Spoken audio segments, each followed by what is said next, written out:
မင်္ဂလာပါ21ရက်4လ2025နေပြီးတော့29ရက်4လ2025အထိကြာသာရိသားသမီးများရဲ့တပတ်တာကံကြမ္မာလေးကိုလီနိုမတ်ကကလေးကြည့်ပြီးတော့ပြောပြပေးကြပါမယ်ခင်ဗျာအဲ့တော့ကျွန်တော်သာရိသားသမီးများရဲ့တပတ်တာငွေကြီးကံလေးကနေစပြီးတော့ကြည့်ပေးမှာဖြစ်ပါတယ်အဲ့တော့သာရိသားသမီးများဒီဘက်တာကာလမှာအလောက်ကပတ်စံပေါ့နော်ငွေဝင်နိုင်တဲ့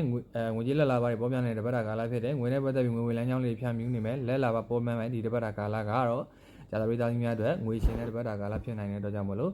ငွေကြီးကံတွေကတော့ကောင်းနေပါတယ်ခင်ဗျာဆက်လက်ပြီးတော့ကျွန်တော်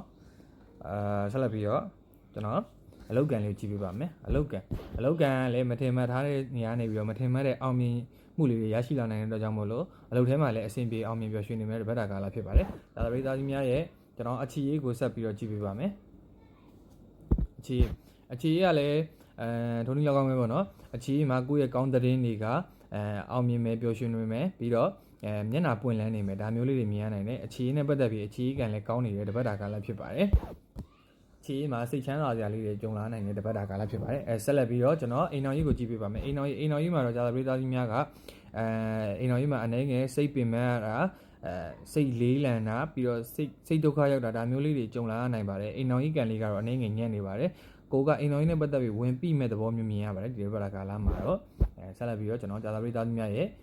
ကျမ်းမာရေးကိုကြည့်ပေးပါမယ်ကျမ်းမာရေးကတော့ဒီဘယ်လိုပြောရမလဲ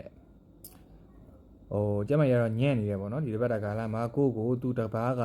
ကျမ်းမာရေးကိုဒုက္ခရောက်အောင်လုပ်နိုင်တဲ့အနေအထားမျိုးလေးမြင်ရတယ်ပြီးတော့ကျမ်းမာရေးမှာ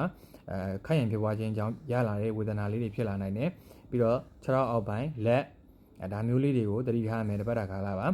အထူးသဖြင့်တော့ဒီတပတ်တာကာလတွင်းမှာကိုကရန်ကိုရှောင်ရမယ်တပတ်တာကာလဖြစ်ပါတယ်မဟုတ်လို့ရှိရင်ကျမကြီးကိုထိခိုက်နိုင်ပါတယ်အားလုံးပဲကျမချမ်းသာကြပါစေခင်ဗျာကြည့်နေတဲ့သူတွေမှာကြာသာပရိသတ်မျိုးတွေပါတယ်ဆိုလို့ရှိရင်ကျွန်တော်အကောင့်လေးကို follow လုပ်ဖို့မမေ့ပါနဲ့ခင်ဗျာကျွန်တော်ကတရက်ကိုဒီ online တည်တံ့အဟောပေါ့နော်ကျွန်တော်10ရောက်ပဲမြေတားကျင်းနဲ့ဟောပေးတာဖြစ်တဲ့ကြောင့်မို့လို့ကျွန်တော်ရှိမှမေးနေတယ်ဆိုလို့ရှိရင် Viber ကိုတိုက်ရိုက်ဆက်သွယ်ပေးပါပြီးတော့ကျွန်တော်10ရောက်ကျော်သွားလို့ရှိရင်ကျွန်တော်မဟောပါဘူးကျွန်တော်နားပါတယ်နောက်တစ်ရက်မှာကျွန်တော်အဲ့လူကိုပြန်ပြီးတော့ဟောပေးပါတယ်အဲ့ဒါလေးပြောချင်ပါတယ်အဲ့တော့ကျွန်တော်ရှိကိုစာပို့ထားပြီးစာမပြန်တဲ့သူတွေလည်းစိတ်မပူပါနဲ့ကျွန်တော်နောက်ရက်တွေမှာပြန်ပေးပါမယ်အဲ့တော့အားလုံးပဲကျန်းမာချမ်းသာကြပါစေခင်ဗျာ